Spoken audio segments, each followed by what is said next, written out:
La plupart des gens ne changent jamais vraiment. Ils se résignent à porter le poids mort de leurs vieilles habitudes, répètent des formules échouées, puis se demandent pourquoi la vie ne s'améliore pas. La transformation personnelle radicale n'est pas une promesse d'auto-assistance, c'est une rupture chirurgicale avec la version faible de soi-même. Il ne suffit pas de vouloir changer.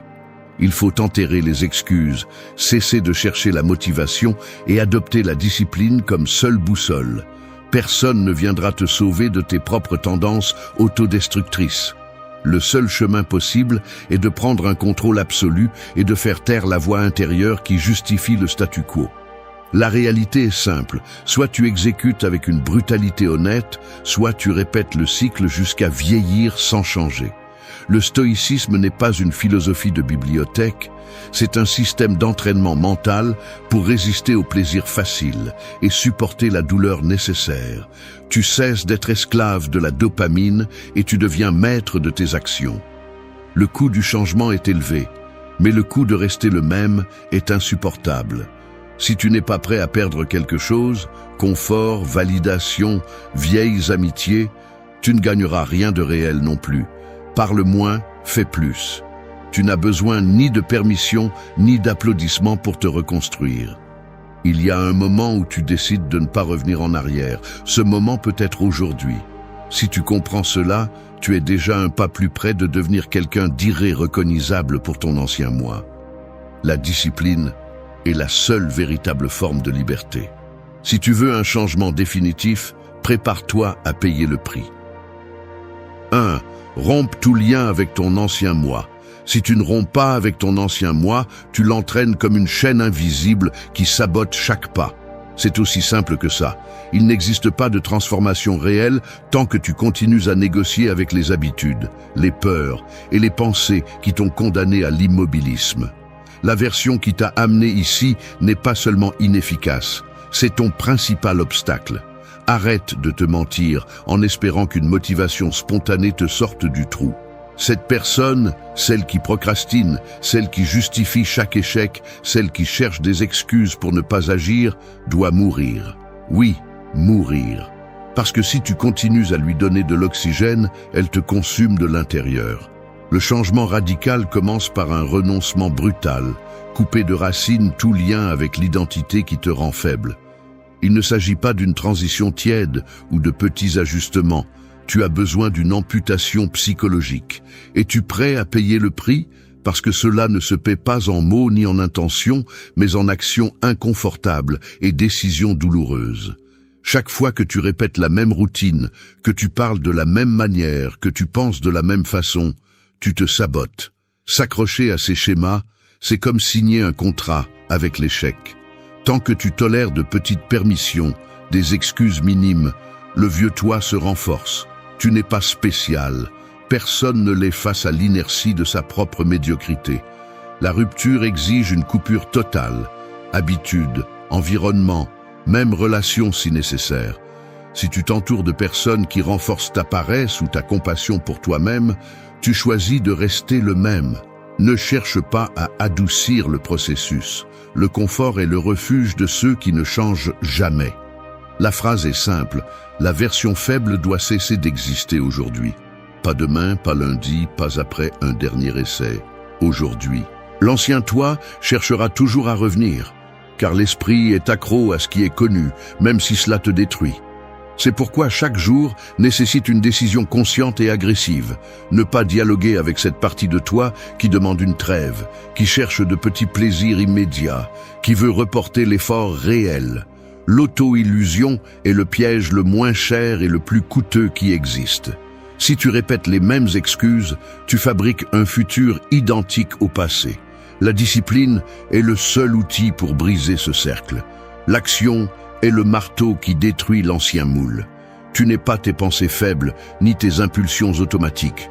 Tu es ce que tu choisis d'exécuter quand personne ne regarde.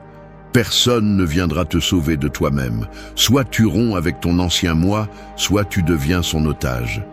L'identité ne se négocie pas, elle se construit ou se perd. 2. La discipline remplace la motivation. Tu te réveilles, le réveil sonne et ton corps réclame 5 minutes de plus. La journée vient à peine de commencer et déjà la première négociation mentale s'engage. Juste un peu plus. Aujourd'hui, je peux me le permettre. Demain, je commence sérieusement. Personne ne te voit. Personne ne saurait si tu cèdes. Mais au fond de toi, tu sais ce qui se passe. Ton esprit mesure chaque concession et accumule une dette invisible qui plus tard te pèse. C'est là que la motivation a souvent tendance à te faire défaut, car elle dépend de sensations éphémères, d'humeurs aussi fragiles que le sommeil que tu viens d'interrompre. La motivation est un visiteur capricieux. Elle arrive, te promet un avenir meilleur et disparaît quand tu en as le plus besoin. Si tu continues à attendre de te sentir motivé, ta vie entière se transformera en une succession d'excuses et de procrastination. L'esprit cherche toujours le chemin le plus facile, économise de l'énergie et justifie le moindre effort. Tu te convaincs que tu as besoin d'inspiration pour te lever, pour t'entraîner, pour étudier, pour quoi que ce soit qui nécessite de l'inconfort. Mais derrière cette croyance, des années d'habitude opèrent. Tu as entraîné ton cerveau à associer le changement à un effort inutile et le plaisir immédiat à la récompense. Le résultat est une sorte de paralysie déguisée en auto-apitoiement, où chaque tâche importante se transforme en un fardeau démesuré. C'est ici que la discipline entre en jeu comme un mécanisme inflexible. Elle ne consulte pas ton état d'esprit, ne demande pas si cela te plaît, ne négocie pas. La discipline est la décision d'agir même quand tu n'en as pas envie, et c'est cela qui façonne une nouvelle identité, pas les impulsions passagères. La différence brutale entre ceux qui changent et ceux qui échouent réside dans la gestion de ces micro-moments quotidiens. Celui qui attend la motivation devient esclave de ses fluctuations internes. Celui qui se discipline devient architecte de son caractère.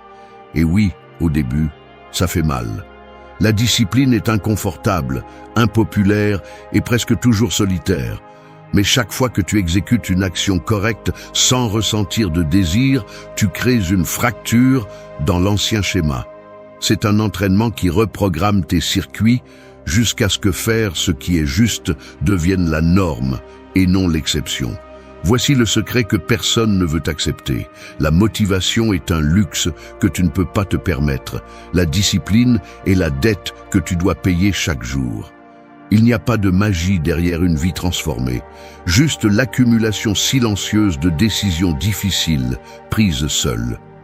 La discipline remplace la motivation parce qu'elle ne te demande pas, elle t'exige. Le jour où tu cesseras d'attendre de te sentir prêt et commenceras à agir, tu commenceras à être libre. Tu ne voudras pas toujours, mais tu peux toujours obéir à ton plan. La différence réside dans ce que tu tolères de toi-même quand personne ne regarde. Ce que tu fais d'inconfortable te reconstruit. 3. Contrôle ta dopamine, dirige ton esprit. Je te le dis sans filtre. Pendant des années, mon esprit a été un laboratoire d'excuses chimiques. Ce n'était pas seulement de la faiblesse, c'était de l'ingénierie mentale. Chaque fois que je procrastinais, chaque fois que je me laissais distraire par mon téléphone ou par n'importe quel plaisir immédiat, je ressentais ce micro-stimulus, cette décharge minimale de dopamine qui, bien que fugace, m'entraînait à associer la moindre échappatoire à un soulagement. Et ainsi, sans m'en rendre compte, je cédais du terrain et remettais le contrôle de ma vie à une molécule. Il ne s'agit pas d'addiction au sens classique, mais d'une dépendance silencieuse qui sabote toute tentative de discipline. Parce que la dopamine n'est pas seulement motivation, c'est le moteur de l'attente, le mécanisme qui te pousse à poursuivre des récompenses rapides et te vole la tolérance à l'effort soutenu. Si tu ne comprends pas ce mécanisme, tu deviens sa marionnette. Et peu importe combien de volonté tu crois avoir, si ta journée est remplie de petites gratifications, ton système nerveux apprend à résister à tout effort qui ne promet pas de plaisir immédiat. Le véritable ennemi n'est pas la fatigue ni le manque de temps, mais la dispersion mentale constante qui fragmente ton attention et affaiblit ton caractère. Chaque notification, Chaque changement de tâche, chaque impulsion que tu suis sans questionner, alimente un circuit de récompense qui te rend plus fragile face au travail acharné et à l'inconfort. C'est pourquoi contrôler ta dopamine est un acte de rébellion personnelle. Cela signifie cesser d'alimenter le cycle du plaisir rapide et commencer à diriger ton esprit vers le véritable progrès, même si cela fait mal. Ici, il n'y a pas de moralisation, juste de la biologie appliquée à la stratégie de vie. Si ta routine est pleine d'échappatoires, nourriture, réseaux sociaux, séries, potins, ta capacité de concentration et ta résilience chutent en flèche. Le muscle de la discipline s'atrophie. C'est pourquoi décide aujourd'hui quel stimuli tu vas éliminer sans négociation. Bloque les sources de gratification vides, réduis ta consommation d'actualité, transforme le loisir passif en silence productif. Il ne s'agit pas de vivre comme un moine, mais de rééduquer ton système de récompense pour qu'il tire du plaisir de l'avancement, pas de l'immobilisme. Remplace le plaisir facile par le plaisir difficile, celui qui n'arrive qu'après l'effort, lorsque tu accomplis une tâche inconfortable ou que tu tiens une promesse envers toi-même. Au début, ton esprit criera, exigera des retours immédiats, cherchera n'importe quelle excuse pour retomber dans ce qui est connu. Mais cet inconfort est le signe que tu es en train de desprogrammer l'ancien cycle. Chaque jour où tu résistes à la tentation et choisis le vrai travail, tu renforces une nouvelle identité. Contrôler ta dopamine n'est pas un tour de laboratoire, c'est une déclaration d'indépendance. L'esprit que tu gouvernes est l'esprit qui te construit. Si tu ne diriges pas ta chimie, ta vie la dirige pour toi. 4. Prends tes responsabilités sans excuse ni cachette. Il y a une scène que peu de gens reconnaissent. Tu te vois assis devant une table de compte ouvert. Ce ne sont pas des factures d'électricité ni des papiers officiels, mais des enregistrements invisibles de chaque promesse brisée, chaque excuse lancée dans l'air, chaque objectif que tu as enterré sous le tapis du « je n'ai pas pu ». L'encre ne s'efface pas. Les chiffres croissent en silence. Pendant que tu te justifies, ce livre mental accumule des intérêts. L'auto-tromperie est un comptable froid. Il continue à additionner même si tu fermes les yeux. Et le pire, c'est que, dans ce bilan, personne d'autre ne porte ta dette. Tu peux sourire devant les autres, inventer des histoires, te distraire avec des obligations.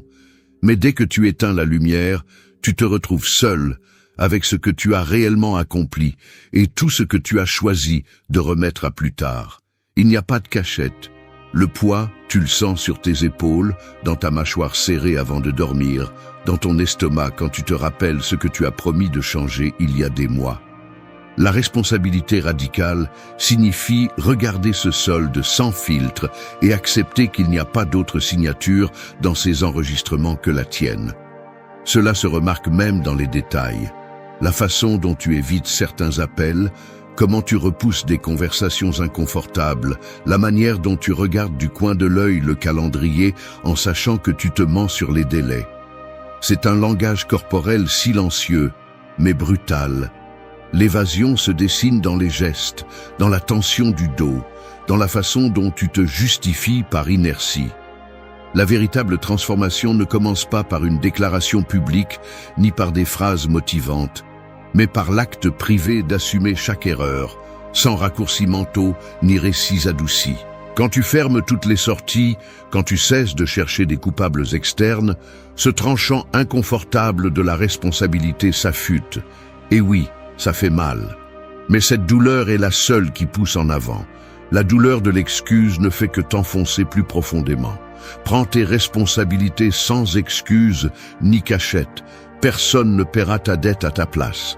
Les justifications sont des placebos qui soulagent 5 minutes et affaiblissent toute une vie. La discipline commence lorsque tu brûles tes routes de fuite, lorsque tu acceptes que chaque jour est une nouvelle signature dans ce livre de comptes internes. L'acte de rendre des comptes n'est pas grandiloquent, c'est regarder directement ce que tu n'as pas fait, avaler l'inconfort et faire ce qu'il faut même s'il n'y a pas d'applaudissements ni de témoins. Le caractère se construit dans l'obscurité. La maturité, c'est cesser de chercher des recoins ou te cacher de tes propres décisions. Si aujourd'hui tu remets la responsabilité à demain, la charge sera le double. Il n'y a pas de force plus puissante que de te regarder en face et de dire, sans embellissement, « Cela a été mon choix, je l'assume, je le change. » Sans ce geste, tout le reste n'est que théâtre. 5. Agis en silence, n'explique pas tes plans. Parler, c'est perdre de la force. Chaque mot que tu lances sur tes projets est une énergie que tu offres au vent et une validation bon marché qui diminue ton engagement. Personne n'a besoin d'entendre ce que tu vas faire. Ni tes amis, ni ta famille, ni les réseaux, ni même toi-même devant le miroir. Celui qui agit vraiment n'explique pas, il agit. Si tu te sens obligé de justifier ce que tu feras, c'est que tu doutes encore de ta propre décision. Ne te trompe pas. L'impulsion de partager tes intentions est une fuite psychologique, un mécanisme pour soulager la pression sans bouger d'un millimètre. Ce que tu cherches, c'est une approbation anticipée, un applaudissement sans avoir foulé le ring. Ainsi, tu deviens esclave du récit et jamais du résultat. Le plan que tu cries est le plan que tu ne réalises jamais. Le silence est le filtre qui sépare ceux qui s'entraînent en privé de ceux qui cherchent seulement reconnaissance. Tes progrès n'ont pas besoin de témoins. Le véritable progrès se remarque dans la solidité de tes habitudes, pas dans la quantité de likes, ni dans les conseils gratuits que tu collectionnes pour te sentir compris. La prochaine fois que tu ressens l'urgence de raconter à quelqu'un ce que tu vas changer, mords-toi la langue. Ton énergie est limitée. Et la dépenser en explications te laisse sans ressources quand vient le moment inconfortable de l'action. Les mots sur des projets futurs sont une anesthésie. Ils te rassurent et te font croire que tu as déjà fait quelque chose alors que tu n'as pas bougé le petit doigt. Si tu es accro à tout raconter, c'est que tu as besoin de la fantaisie d'avancer pour ne pas faire face à la réalité de ton stagnation. Personne ne progresse par ce qu'il dit qu'il fera demain. Tu n'évolues que parce que tu exécutes aujourd'hui, même si personne ne le voit. Le véritable changement est sourd, invisible et souvent inconfortable. Parler est facile, agir est douloureux. C'est pourquoi choisis la douleur qui construit, pas le soulagement qui t'endort. Garde tes plans sous clé jusqu'à ce que tes résultats soient impossibles à ignorer. La discipline qui compte ne fait pas de bruit. Elle ne se vante pas. Ne demande pas la permission, ne cherche pas de témoins. Si tu t'engages vraiment, tu verras que le silence est ton meilleur allié et l'ego ton pire saboteur. Chaque fois que tu te justifies, tu affaiblis ta parole. Chaque fois que tu agis sans annoncer, tu renforces ton caractère. N'explique pas, démontre, ne promets pas, réalise. Tu es ce que tu exécutes quand personne n'applaudit. Si tu as besoin qu'on te croie, c'est que tu ne te crois pas encore toi-même. L'ancien toi était expert en discours. Le nouveau toi n'a besoin que de résultats. La prochaine fois que tu ressens l'impulsion de parler, souviens-toi, le silence est la signature de ceux qui changent vraiment. 6. Unir le stoïcisme, la stratégie et la constance quotidienne. La vérité est la suivante. Si tu n'unis pas philosophie, stratégie et constance quotidienne, tu ne briseras jamais le cycle qui te condamne. Peu importe combien de fois tu te promets que demain sera différent, ni combien de force brute tu essaies d'appliquer pendant une semaine. Le véritable changement n'est pas une explosion de volonté. C'est une architecture mentale qui exige 3 colonnes. Le stoïcisme qui refroidit l'émotion, la stratégie qui ordonne le chaos et la constance qui transforme le bon en routine. Ton esprit va te tendre des pièges tout le temps. Il va chercher des raccourcis, justifier des reculs, déguiser la paresse en prudence. C'est pourquoi tu as besoin d'une philosophie qui te soutienne lorsque la fatigue et la frustration te murmurent d'arrêter. Le stoïcisme n'est pas seulement un vieux livre, c'est ce rappel brutal que tu ne contrôles rien d'extérieur, mais que tu es maître de chaque réaction, de chaque micro-décision.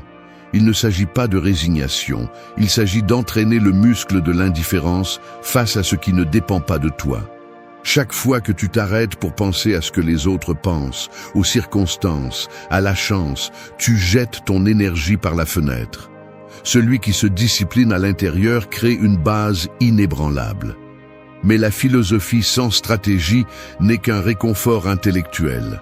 Si tu n'as pas de plan concret, ton esprit divague et se perd dans de bonnes intentions.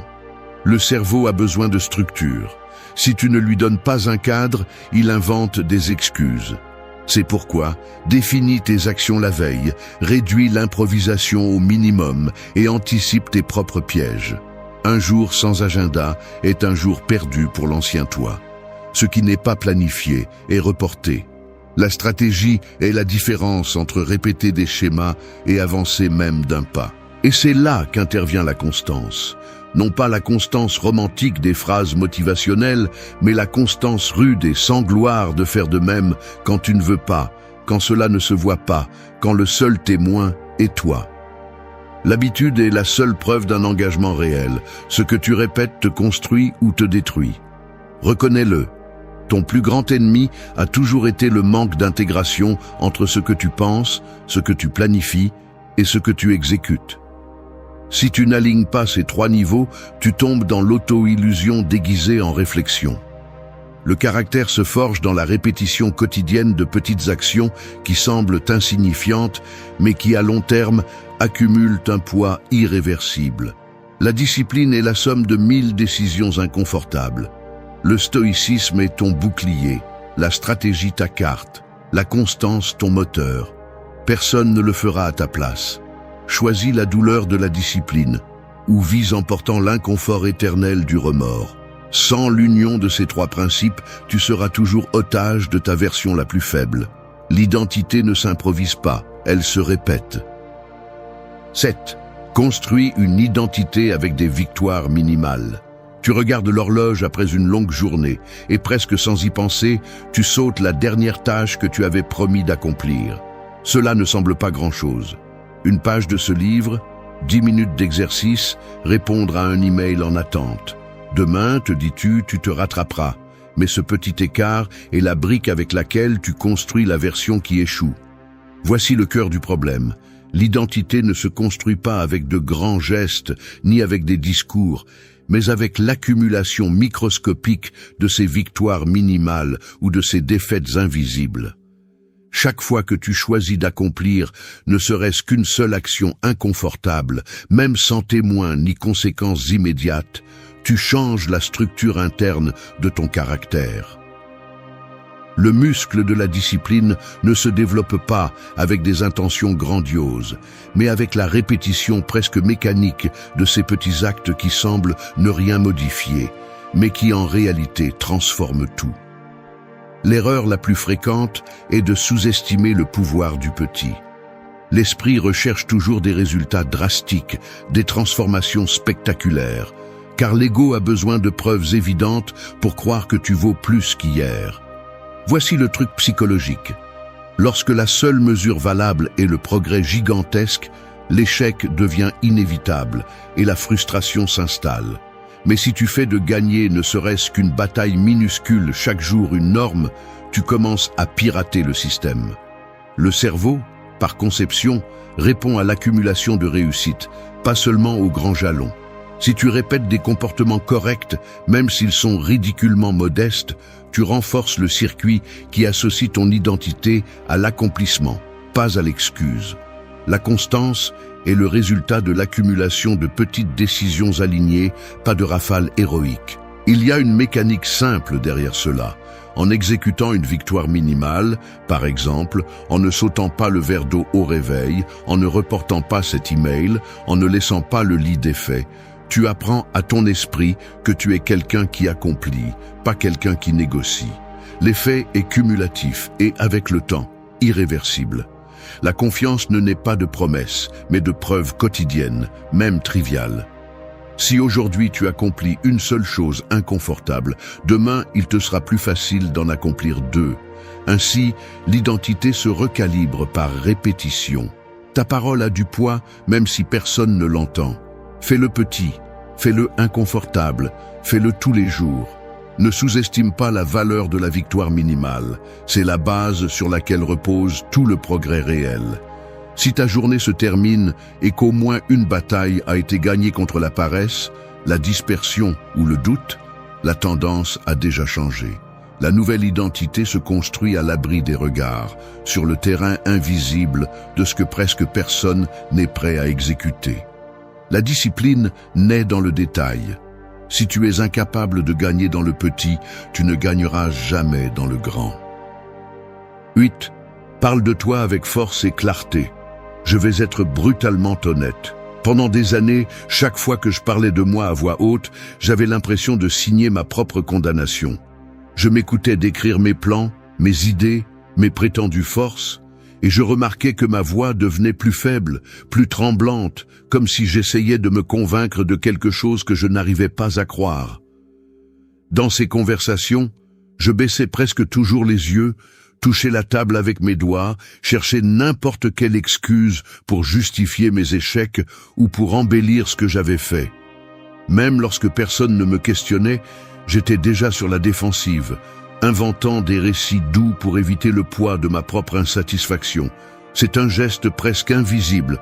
Tu hausses les épaules, évites le contact direct, choisis des mots neutres pour que personne ne remarque la fracture entre ce que tu dis et ce que tu es.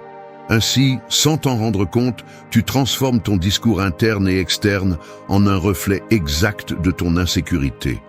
Parler de soi sans force est une manière élégante de demander la permission d'échouer. La plupart des gens vivent ainsi, se décrivant en diminutif, utilisant des phrases qui leur enlèvent du poids. Plus ou moins, j'essaie, parfois ça marche, j'ai de la malchance. Ce sont des tics verbaux, mais aussi des béquilles mentales. Peu importe ce que tu exécutes si ta narration est faible. Ton identité se déforme chaque fois que tu te définis en utilisant des excuses, des ironies ou des minimisations. Les gestes le trahissent. Le regard fuyant, le ton éteint, le corps voûté. Le langage quotidien façonne le moule dans lequel tu te retrouves ensuite piégé. Si tu parles de toi comme quelqu'un de tiède, ton esprit l'enregistre comme une loi. Le langage n'est pas seulement une description, c'est une autoprogrammation. Et chaque fois que tu t'entends justifier tes limites ou tes erreurs, tu renforces une identité qui se contente de la médiocrité. Ce que tu répètes te construit ou te détruit. C'est aussi simple que cela. La solution n'est pas un optimisme bon marché, ni de répéter des phrases vides devant le miroir. Parler de toi avec force et clarté commence par éliminer tout remplissage, tout déguisement verbal.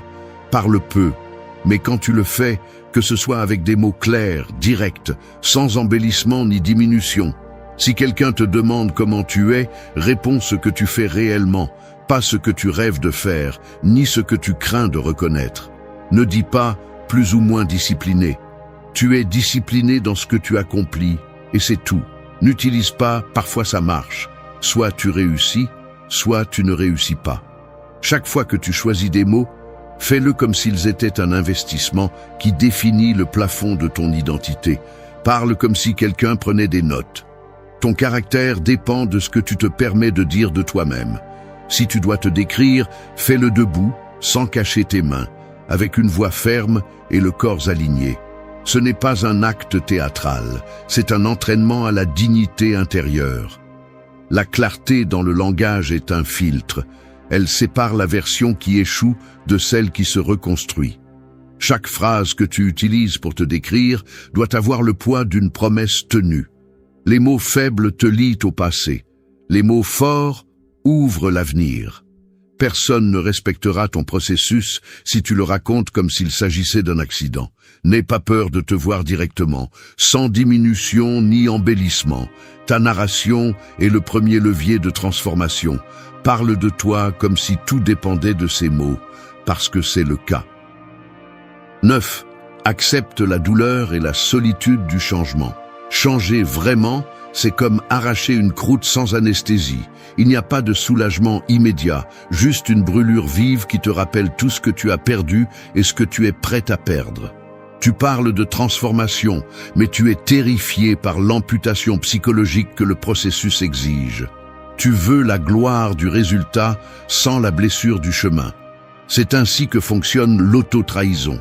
Tu essaies de négocier avec la douleur. Tu la dilues dans des routines confortables. Tu cherches la culpabilité à l'extérieur. Et quand personne ne te comprend, tu l'appelles solitude injuste. Non, ce n'est pas injuste. C'est le prix exact de la rupture du contrat avec la médiocrité. Personne ne va t'accompagner dans le bloc opératoire de ton caractère, car la chirurgie est privée. La douleur n'est pas une anomalie, c'est le reçu qui t'arrive quand tu décides de ne plus être un parmi tant d'autres. Seuls ceux qui restent en arrière peuvent se permettre le réconfort du groupe. Celui qui avance doit affronter le froid de l'isolement. Crois-tu vraiment que tu peux construire une nouvelle identité sans traverser le vide de ne appartenir à rien ni à personne pendant un certain temps? Cette fantaisie de transformation accompagnée est le poison de ceux qui ne changent jamais. L'inconfort permanent, la sensation de ne pas s'intégrer, le silence de ne pas avoir à qui expliquer ta discipline. Tout cela est le terreau fertile où pousse une version indestructible de toi-même. Il ne s'agit pas de chercher reconnaissance ni d'attendre compréhension. La solitude est le filtre qui sépare ceux qui avancent réellement de ceux qui ne font que fantasmer sur le fait d'avancer. La douleur physique et émotionnelle qui arrive lorsque tu coupes des relations, lorsque tu romps des habitudes, lorsque tu refuses de suivre le script social, est le seul indicateur fiable que tu es sur la bonne voie. Si ça ne fait pas mal, ce n'est pas réel. Si tu ne t'isoles pas, tu ne changes pas. Tu te maquilles juste pour que le monde t'applaudisse sans risquer de perdre quoi que ce soit. Le sacrifice fait mal parce qu'il est irréversible. Tu perds des gens, tu perds des routines, tu perds des validations bon marché. Mais tu gagnes quelque chose que personne ne peut te donner ni te retirer. La certitude brutale que tu as supporté le processus que les faibles évitent. Il est facile de se tromper en pensant que la douleur est un signe d'erreur. Ce n'est pas le cas. La douleur est l'alarme qui avertit que tu as quitté la zone morte où opérait ton ancien moi. La solitude est l'impôt que tu paies pour cesser d'être une copie. Tout le monde dit vouloir du changement jusqu'à ce qu'il découvre qu'il n'y aura pas de témoins, ni de récompense, ni d'applaudissements. L'inconfort est ton entraînement quotidien. La douleur est ta nouvelle langue. La solitude est ton bouclier. Personne ne franchit ce seuil accompagné. Personne ne survit au processus intact. La douleur ne demande pas de permission. La solitude ne donne pas d'explication. Accepte-le. Soit tu acceptes le coup, soit tu recules pour toujours. Ce qui ne te tue pas te définit. 10. Rends ton engagement envers le nouveau toi irréversible. L'irréversible ne se négocie pas, tu le brûles ou tu le conserves, mais il n'y a pas de retour en arrière. C'est ce type d'engagement qui sépare ceux qui changent pour toujours de ceux qui collectionnent les tentatives. Si l'ancien moi est toujours vivant quelque part, si tu laisses une porte entrebâillée pour revenir quand ça fait mal, tu vas tomber dans le même piège que d'habitude. L'engagement réel ne se ressent pas comme de l'enthousiasme, mais comme un renoncement froid. Tu regardes ce que tu étais, tu acceptes ce que tu ne seras plus jamais, et tu scelles la sortie. Il n'y a aucune garantie de soulagement immédiat. La seule chose certaine est l'inconfort permanent que le véritable changement apporte. À l'intérieur, ton esprit va chercher 1000 façons de te convaincre que tu exagères, que tu peux te permettre un retour partiel, que ce n'est pas nécessaire d'être si radical. Mais tu le sais déjà, chaque fissure, chaque exception est un sabotage différé. Quand tu comprends cela, l'engagement n'est plus une promesse, c'est une amputation psychologique délibérée. Rendre l'engagement envers le nouveau toi irréversible est un exercice d'honnêteté brute. Cela signifie reconnaître que, si tu laisses des raccourcis mentaux ou des rituels nostalgiques du vieux toi ouvert, tes progrès sont fictifs. L'esprit est expert pour conclure des trêves avec la faiblesse. Il te murmure que l'effort mérite une récompense, qu'après tant de sacrifices tu peux relâcher un peu, que ce n'est pas grave si tu recules juste pour aujourd'hui. Ce dialogue interne est le mécanisme le plus astucieux de l'auto-tromperie. C'est pourquoi la seule façon de protéger le processus est d'éliminer tout élément qui te connecte à l'ancien. Pas seulement des habitudes, mais aussi des environnements, des objets, même des mots qui te rappellent le personnage que tu veux enterrer. L'engagement irréversible se ressent comme une étrange solitude, une sorte de deuil pour ce que tu laisses derrière. Mais là, dans ce vide inconfortable, commence la véritable reprogrammation. N'attends pas que la confiance arrive avant l'acte. D'abord tu exécutes, ensuite tu crois. L'esprit refuse de lâcher ce qui est connu parce qu'il craint de rester sans ancrage, sans ancienne identité à laquelle se référer quand la fatigue se fait sentir. Mais il n'y a qu'une seule décision qui compte, brûler les ponts. Ce que tu ne détruis pas te détruit. C'est une loi interne. L'engagement définitif implique de fermer la voie de secours et de sceller le doute, même si ton corps proteste et que ton cerveau invente des excuses. Chaque jour où tu choisis de ne pas reculer, même si c'est inconfortable, tu renforces l'algorithme de la transformation. C'est un investissement émotionnel. Tu renonces au soulagement éphémère pour construire une certitude qui ne dépend ni de l'humeur ni de la nostalgie. La nouvelle identité n'accepte pas de compromis. Si tu doutes, tu perds. Si tu négocies, tu recules. L'irréversibilité est un entraînement invisible. Il s'agit de te rappeler chaque matin que le prix de revenir en arrière est de te perdre toi-même. Il n'y a pas de filet de sécurité. Il n'y a pas de seconde chance pour la version qui laisse des portes ouvertes. Fais en sorte que ton engagement soit si définitif qu'il n'existe aucun retour, même pas en pensée. Ce n'est qu'ainsi que le nouveau toi cesse d'être une expérience et devient une loi. Ce n'est ni le manque d'opportunités, ni la malchance, ni le destin qui maintient la plupart des gens piégés dans une vie qu'ils ne reconnaissent pas comme la leur. C'est le désordre, le manque de décision et l'habitude de se laisser porter par l'inertie jour après jour, jusqu'à ce que le coup psychologique devienne une dette impossible à ignorer. Chaque fois que tu te convaincs que demain tu commenceras, chaque fois que tu cherches une excuse pour reporter ce que tu sais être urgent, tu continues à t'entraîner à l'art de saboter ta propre avancée. Personne ne viendra te sauver du chaos que tu nourris toi-même. Le véritable changement ne commence pas par de belles phrases, ni par des promesses de nouvel an, mais par une auto-évaluation brutale et la disposition à laisser derrière soi ce qui ne sert plus, même si cela fait mal, même si cela te laisse seul, même si tu dois renoncer à de vieux mécanismes mentaux qui te donnaient une fausse sensation de sécurité. Si tu veux que 2026 soit différent, prépare-toi à cesser d'improviser et à embrasser l'inconfort de la discipline. Il n'y a pas de transformation sans structure. Il n'y a pas de liberté sans limite claire. Tu devras apprendre à protéger ta paix comme si c'était ta ressource la plus précieuse, à organiser ta vie, même si cela signifie laisser derrière toi des personnes, des routines et des lieux qui ne t'apportent plus rien. Ce n'est pas une vidéo pour te sentir bien pendant quelques minutes. C'est une invitation à fracturer le caractère faible et à construire, dès aujourd'hui, une vie qui ne dépende ni de la motivation, ni des applaudissements extérieurs. Si tu veux une transformation réelle, prépare-toi à agir dans le silence et à laisser les faits parler. Il ne s'agit pas de faire plus, il s'agit de faire mieux. Discipline, détachement et structure, le reste n'est que du bruit. 1. Évalue ta situation avec une brutalité honnête. La plupart préfèrent se mentir plutôt que d'accepter ce qu'ils sont vraiment. Ils préfèrent déguiser l'insatisfaction avec des distractions, maquiller le désordre avec des excuses et justifier le stagnation avec des explications de plus en plus alambiquées. Mais cette stratégie, si l'on peut l'appeler ainsi, ne fait que t'enfoncer plus profondément dans la médiocrité. Pour chaque jour où tu évites de regarder ta situation en face, la dette envers toi-même grandit. Peu importe combien tu l'ignores, ni combien de rationalisation tu construis. La réalité est toujours là, attendant que tu prennes la décision de l'affronter sans filtre ni anesthésie. Le premier pas vers toute transformation réelle est de te défaire du masque de l'auto-tromperie et de voir, avec une brutalité honnête, où tu te trouves.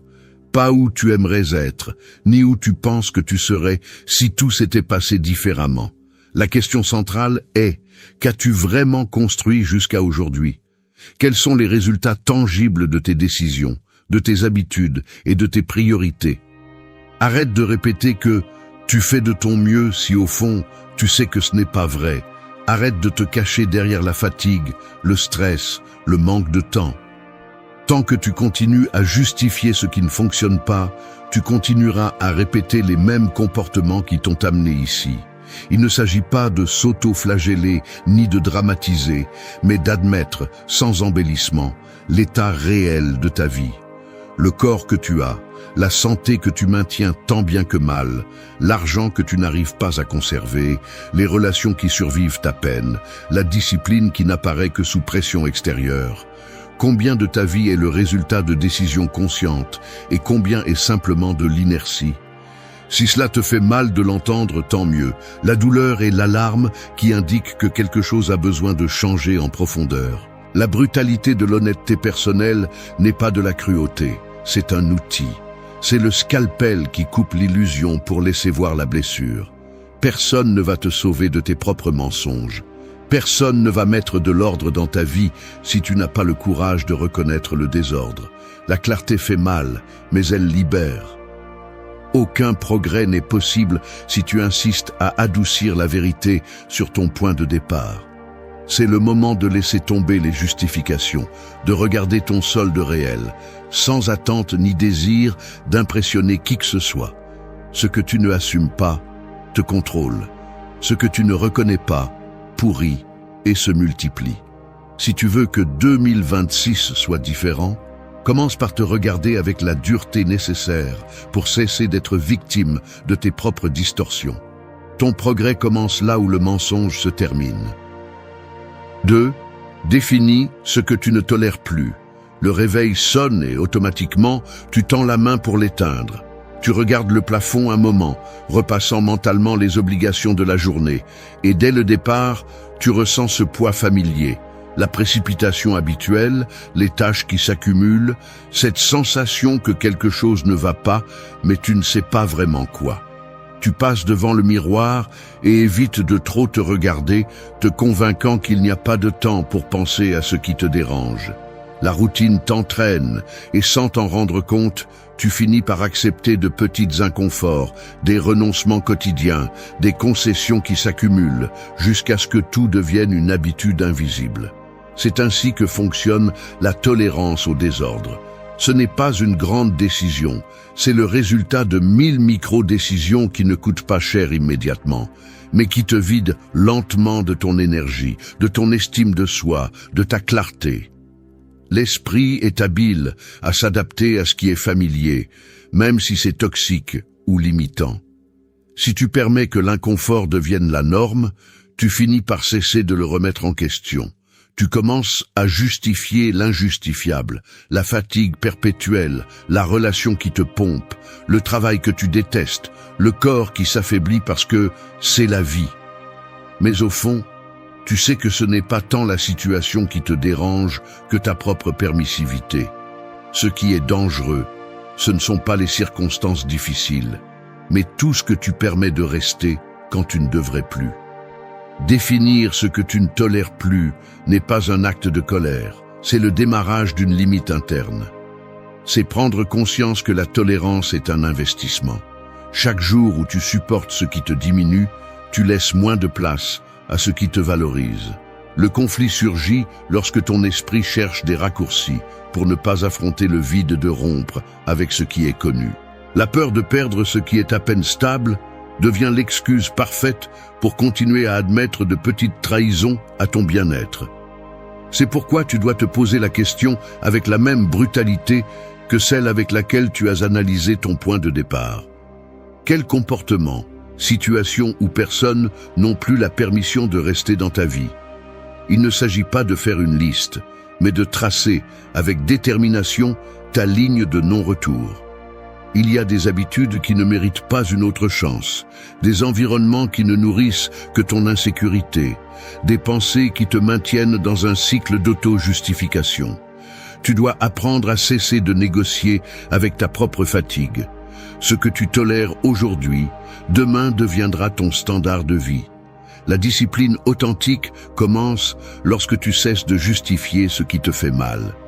Il ne suffit pas de savoir ce qui te fait souffrir. Il faut décider que tu ne vas plus le permettre. Le respect de soi se construit ainsi, non seulement parce que tu fais, mais parce que tu n'acceptes plus. Tolérer moins, c'est commencer à te respecter davantage. 3. Construisez des habitudes avant de chercher la motivation. Je vais être honnête. Pendant des années, j'ai cherché des excuses pour ne pas affronter la véritable origine de ma paralysie. Je disais qu'il me manquait d'inspiration, que si je trouvais la bonne motivation, alors je commencerais à changer ma vie. Mais au fond, je le savais, cet élan euphorique que j'attendais n'allait jamais arriver de manière magique ou soutenue. Le reconnaître fait mal, mais cela libère aussi, parce que la vérité inconfortable est que la motivation est la ressource la plus instable et traîtresse que tu puisses espérer pour soutenir tout changement réel. C'est une étincelle qui s'éteint rapidement, un pic émotionnel qui ne dure que quelques heures ou quelques jours, et ensuite tu te retrouves à nouveau au même point de départ, avec la frustration renouvelée et la dette interne plus lourde. L'esprit, accro aux gratifications rapides, te vend l'idée que quand tu te sentiras prêt, alors tu réussiras. Mais ce moment n'arrive jamais tout seul. La plupart des gens restent à attendre, à procrastiner, à accumuler culpabilité et déception. L'essentiel, même si cela fait mal à l'admettre, est que tu n'as pas besoin de te sentir motivé pour commencer quelque chose d'important. Tu as besoin de structure. Quand tu analyses les jours où tu as vraiment avancé, ce n'était presque jamais parce que tu te sentais inspiré. C'était parce que tu t'es imposé une routine, que tu as agi même si cela te déplaisait, parce que tu as eu le caractère d'aller à l'encontre du désir de procrastiner. Là se trouve le véritable muscle que tu dois entraîner. La capacité de faire ce que tu as dit que tu ferais, même si le corps ou l'esprit veulent négocier une sortie facile. La motivation est un luxe, l'habitude est l'outil. Si tu dépends des états d'âme, ta vie sera une succession d'essais interrompus, de projets inachevés et de promesses vides. L'habitude, en revanche, est la discipline automatisée. Tu le fais parce que c'est déjà une partie de ton identité, pas parce que chaque jour tu te demandes si tu en as envie. Arrête d'attendre le moment parfait. Construis-le. Si tu veux que ton avancement soit stable, tu as besoin de systèmes qui fonctionnent même quand ton moral est au plus bas. Pense à tes habitudes comme à un filet qui te soutient quand tout le reste échoue. Tu te lèves, tu agis, tu avances, même si le reste de ta vie est un chaos temporaire. C'est là que la transformation devient inévitable, car elle ne dépend plus de ton état émotionnel, mais des fondations que tu as installées jour après jour, peu importe le bruit extérieur ou les excuses internes. Quand l'habitude prend le contrôle, la motivation devient irrélévante. Fais ce qu'il faut, même quand tu ne ressens rien. Tu n'es pas tes émotions passagères, tu es ce que tu répètes chaque jour. Ce qui va te changer, ce n'est pas l'enthousiasme d'un lundi, mais la constance brutale de tous les mardis gris. Attendre de te sentir prêt est le piège le plus coûteux. La discipline est plus forte que n'importe quel désir momentané. 4. Organise ta vie. Ne fais pas d'improvisation. Il y a ceux qui vivent chaque jour comme s'ils lançaient des pièces éparses d'un puzzle sur une table, espérant qu'au hasard, une image cohérente se forme. Ils se déplacent entre tâches, engagements et urgences, comme quelqu'un qui essaie d'assembler un mécanisme sans instruction, vissant des pièces à la volée, oubliant des vis dans leurs poches, laissant des trous non vérifiés. Cette dispersion se remarque dans le regard. Des yeux sautant d'un écran à l'autre, des mains consultant le téléphone pendant que la nourriture refroidit, des pensées fragmentées qui n'atterrissent jamais vraiment. Ce n'est pas un hasard si l'anxiété domine ceux qui improvisent leur vie. Le désordre n'est pas seulement externe, c'est un bruit de fond qui épuise, une pression invisible qui s'accumule derrière les yeux et à la base du cou, chaque fois que tu oublies ce que tu allais faire, chaque fois que tu sautes d'une tâche inachevée à une autre que tu laisseras également à moitié faite. Ainsi, la confiance en soi s'érode. Quand chaque jour est une collection d'essais dispersés, la fatigue se multiplie et les résultats semblent toujours lointains. Organiser ta vie n'est pas un luxe, c'est la seule défense réelle contre l'entropie quotidienne. Il n'y a rien d'héroïque à vivre en éteignant des incendies tout le temps. ni à se vanter de la capacité à résoudre des crises de dernière minute. Ce n'est pas de la résilience, c'est un épuisement chronique déguisé en efficacité. Celui qui vit sans structure dépend du hasard et de l'énergie du moment, mais l'énergie s'épuise et le hasard ne joue jamais indéfiniment en ta faveur. Ce qui fait la différence, c'est la capacité à concevoir tes journées avec la même précision qu'un artisan aiguise ses outils chaque matin. Planifie, même si cela coûte. Fixe des horaires, même si cela dérange. Définis des priorités et respecte-les comme si ta vie en dépendait, car en partie, c'est le cas. L'organisation se ressent dans le corps. Tu le remarques quand ton bureau est propre et que chaque chose a sa place, quand ton agenda reflète non seulement des obligations, mais aussi des espaces pour réfléchir, pour te déplacer, pour te reposer. La clarté externe ordonne l'esprit. Tu n'es pas productif par accident. Tu l'es parce que tu décides chaque nuit ce que tu vas attaquer le lendemain, parce que tu réduis les possibilités de distraction, parce que tu transformes tes routines en rituels de progrès. L'improvisation est le chemin le plus court vers la stagnation. La structure est le seul pont vers une transformation réelle. Ne sous-estime pas le pouvoir d'un agenda bien utilisé ou d'un espace dégagé. Fais de l'organisation un acte de respect de soi, pas seulement une stratégie d'efficacité. Le chaos ne se combat pas par la volonté, mais par des systèmes. Ce que tu ne planifies pas te sabote en silence. L'ordre est ton bouclier contre la médiocrité. Personne ne construit une vie solide sur la base d'essais aléatoires. Si tu veux que ta vie change, commence par cesser d'improviser. L'avenir appartient à ceux qui entraînent la discipline de mettre chaque pièce à sa place. 5. Protège ton énergie avec des limites fermes. Tu ne dois ton énergie à personne. C'est aussi simple que cela, aussi inconfortable. Chaque fois que tu cèdes ton espace mental, ton temps ou ton attention à des demandes extérieures que tu ne choisis pas consciemment, tu hypothèques ton avancement pour payer des dettes émotionnelles qui ne te concernent même pas. Les gens autour de toi se sont habitués à te demander plus que ce que tu te donnes à toi-même.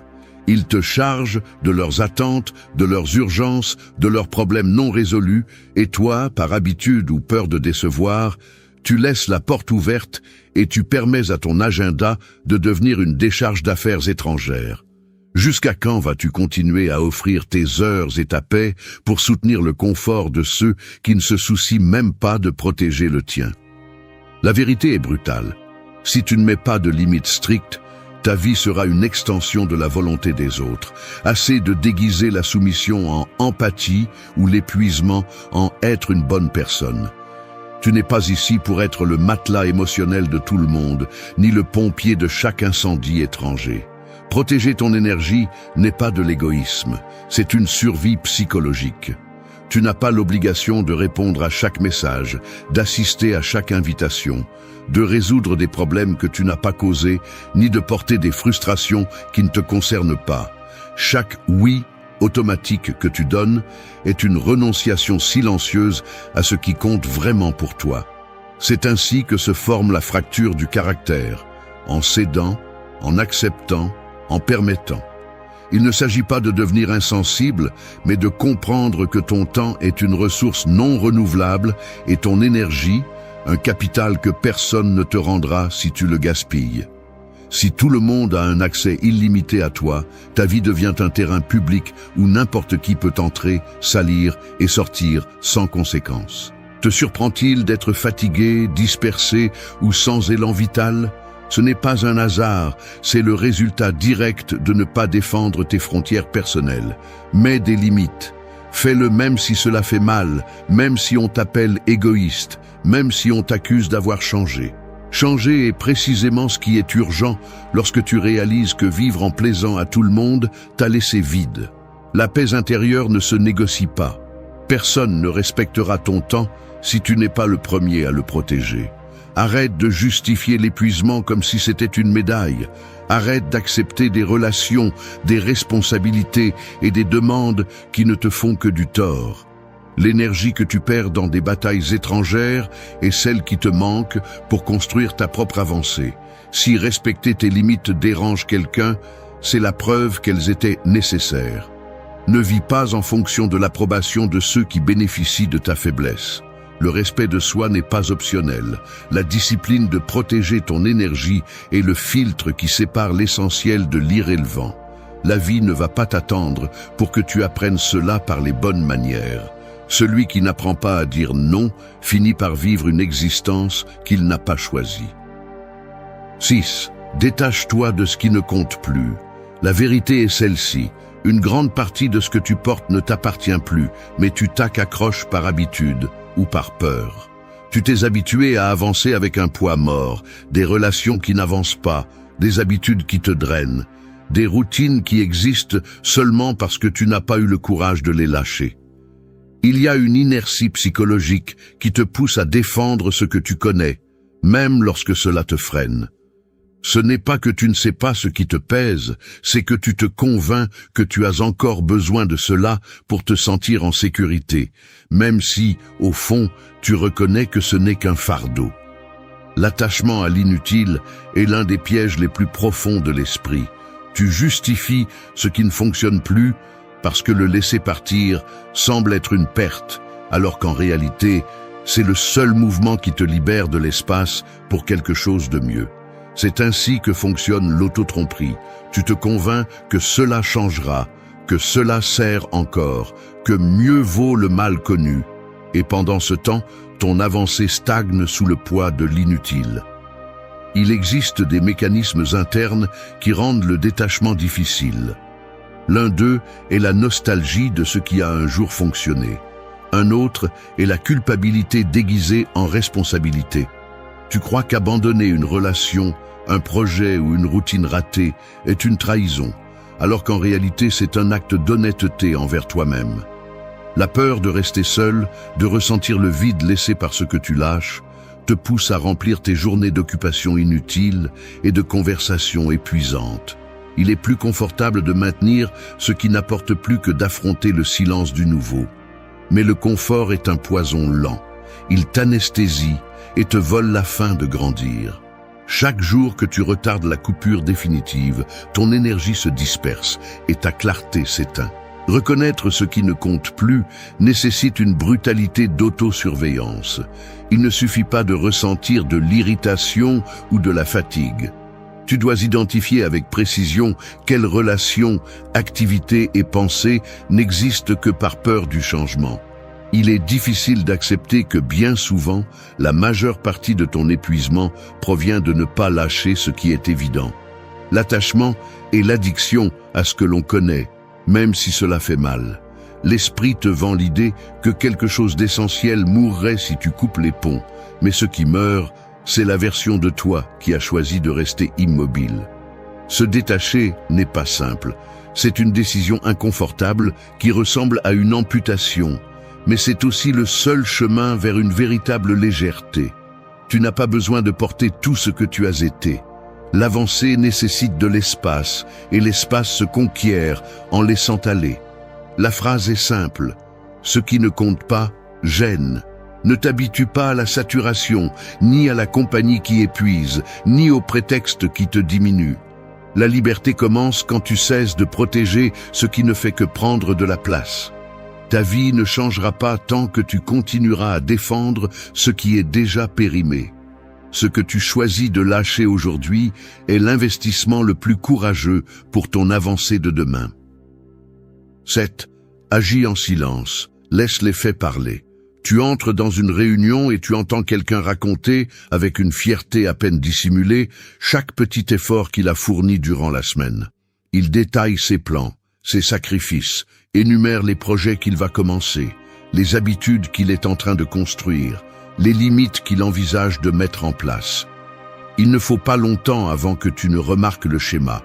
La plupart préfèrent annoncer leurs intentions plutôt que d'agir en silence.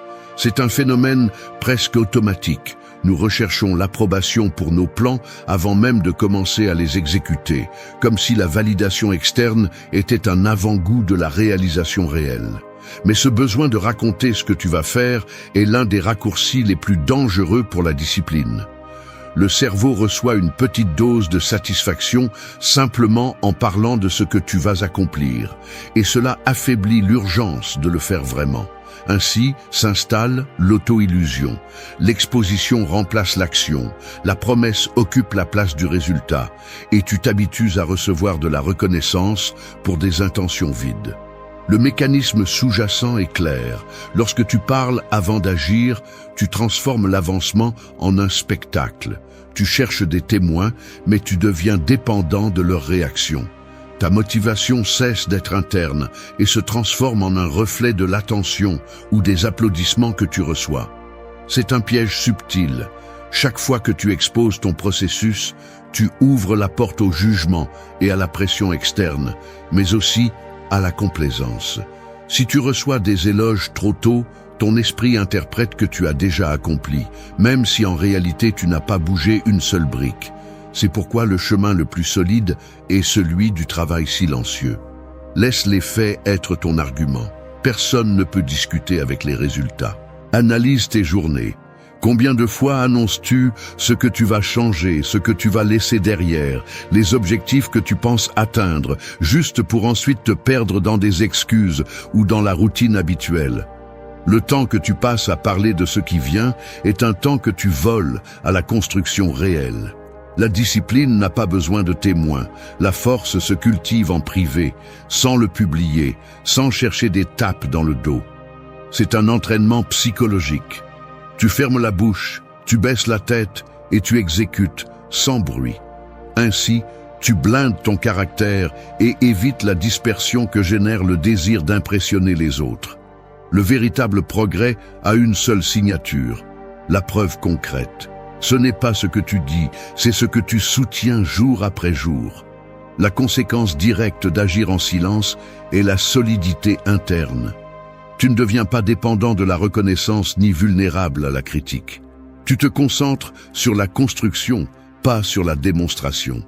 Lorsque les résultats commencent à apparaître, tu n'as pas besoin d'annoncer quoi que ce soit. Le changement parle de lui-même. La transformation réelle n'est pas un spectacle. Le calme est force. Ton avancement vaut le double lorsque personne ne l'a vu venir. 8. Priorise ton corps, ta santé et tes finances. Je n'ai jamais aimé admettre cela, mais pendant des années, j'ai traité mon corps comme s'il n'était qu'une extension de ma volonté, quelque chose que je pouvais exiger sans limite ni conséquence. Je me levais à la hâte, je prenais n'importe quel petit déjeuner ou je le sautais simplement. Je ressentais la tension s'accumuler dans le cou et les épaules, mais je continuais à serrer les poings, ignorant les signaux. Je croyais que l'esprit pouvait compenser toute fatigue physique. Je me répétais que je dormirais plus tard, que la fatigue était normale, que le mal de tête n'était qu'un petit problème. Quand j'ouvrais le relevé de compte et vérifiais le solde, je ressentais une douleur d'anxiété dans l'estomac, mais je préférais détourner le regard et me promettre que le mois prochain serait différent. C'est ainsi qu'on perd la connexion avec l'essentiel. Le corps qui soutient chaque jour, la santé qui demande silencieusement de l'aide, la tranquillité de savoir que tes finances ne sont pas une menace latente. On s'habitue à fonctionner avec le minimum, tandis que l'usure devient partie du paysage.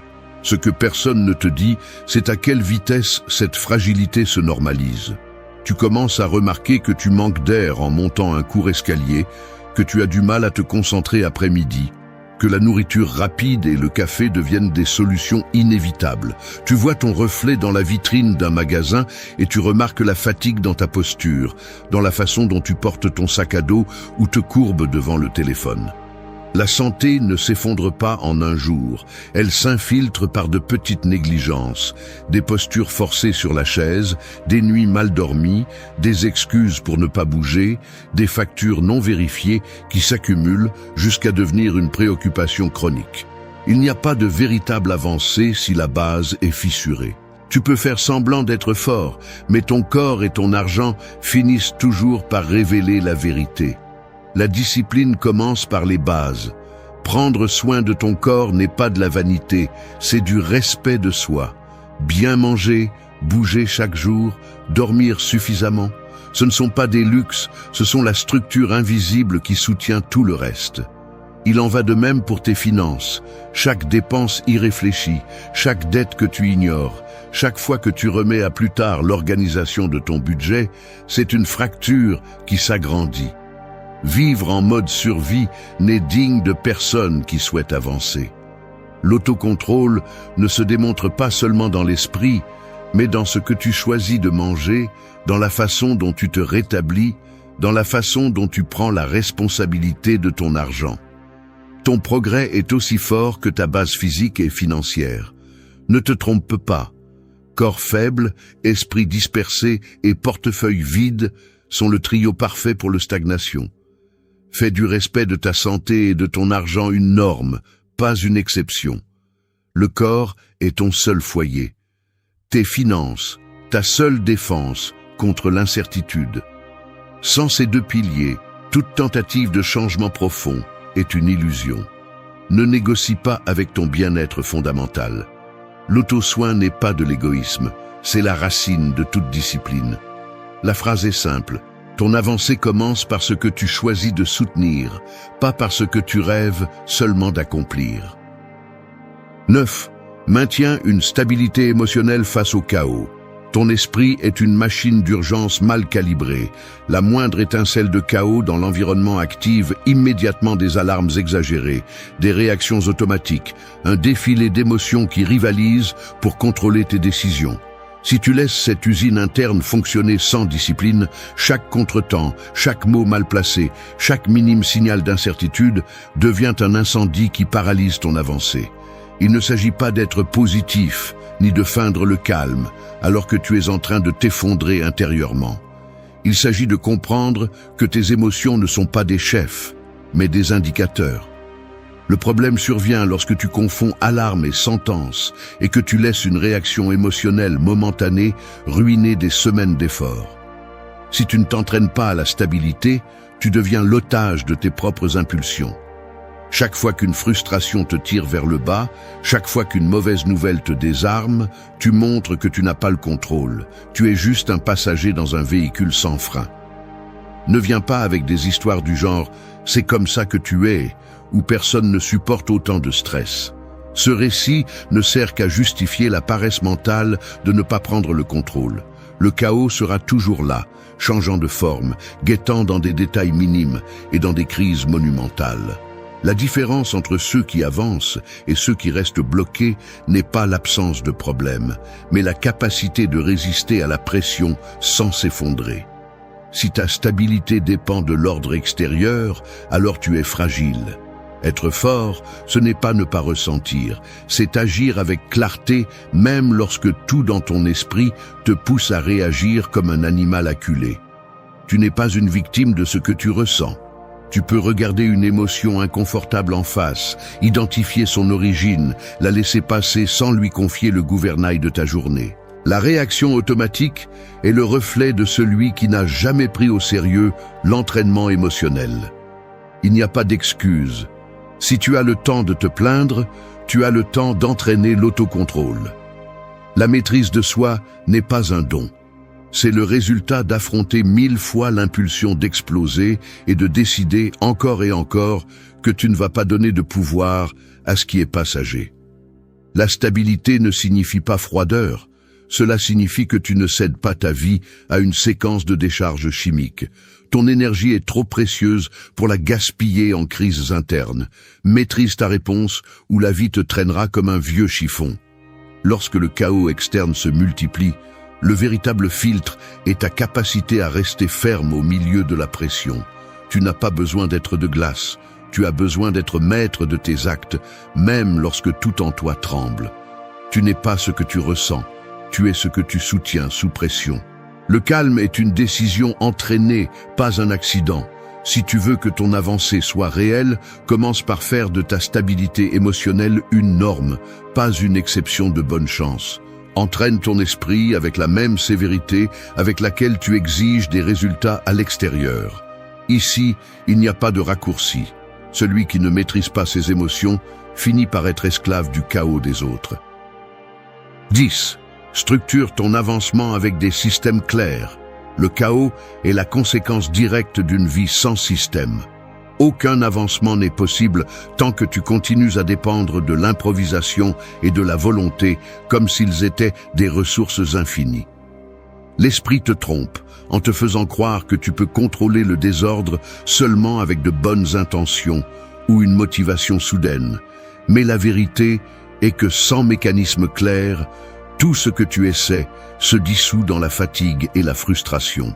L'autotromperie commence lorsque tu te répètes que tu vas changer, mais que tu ne traduis pas cette intention en structure concrète qui t'oblige à agir même quand tout en toi veut abandonner. Une vie sans système est une vie à la dérive, aux mains des impulsions, des états d'âme et des excuses sophistiquées. La discipline ne se démontre pas dans ce que tu décides un jour, mais dans ce que tu maintiens chaque jour grâce au système que tu as conçu pour ne pas dépendre de ton humeur ni des circonstances.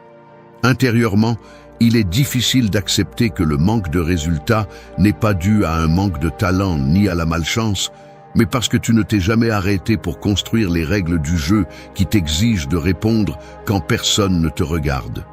Il y a une résistance profonde à la structure, car cela implique de renoncer au plaisir de l'évasion et de faire face à l'inconfort de la constance. Le mécanisme mental qui sabote ton avancement fonctionne ainsi. Quand tu n'as pas de système, tout semble négociable. L'heure de se réveiller, le temps de repos, l'ordre de tes priorités, jusqu'aux aliments que tu choisis ou à l'argent que tu dépenses. Chaque variable lâche est une porte ouverte au sabotage interne. C'est pourquoi la vraie liberté n'est pas de faire ce que tu veux quand tu veux, mais de savoir que ta vie continue d'avancer même les jours gris, car les systèmes que tu as conçus te soutiennent quand tu n'as pas de force. Il est inconfortable d'admettre que le manque de structure reflète un rejet inconscient d'assumer le contrôle total de ta vie. Accepter cela est difficile, car cela t'oblige à regarder en face tes propres fractures, la peur de la routine, la croyance que la spontanéité est synonyme d'authenticité, l'addiction aux petits désordres qui te font sentir spécial, mais ne font que masquer ton incapacité à maintenir l'avancement. Tu n'es pas différent simplement parce que tu résistes à la structure, tu es vulnérable à tes propres impulsions. Un système est le filet qui évite ta chute lorsque l'enthousiasme disparaît. L'ordre ne limite pas, il libère. C'est l'une de ces vérités inconfortables qui transforment lorsque tu cesses de leur résister. Il ne s'agit pas de construire des cages, mais de concevoir les échafaudages qui te permettent de grandir vers le haut et non seulement de tourner en rond. Le système peut être aussi simple qu'une heure fixe pour s'entraîner, un budget hebdomadaire, un espace de révision de tes objectifs chaque dimanche. L'essentiel est qu'il fonctionne même les jours où la motivation est nulle.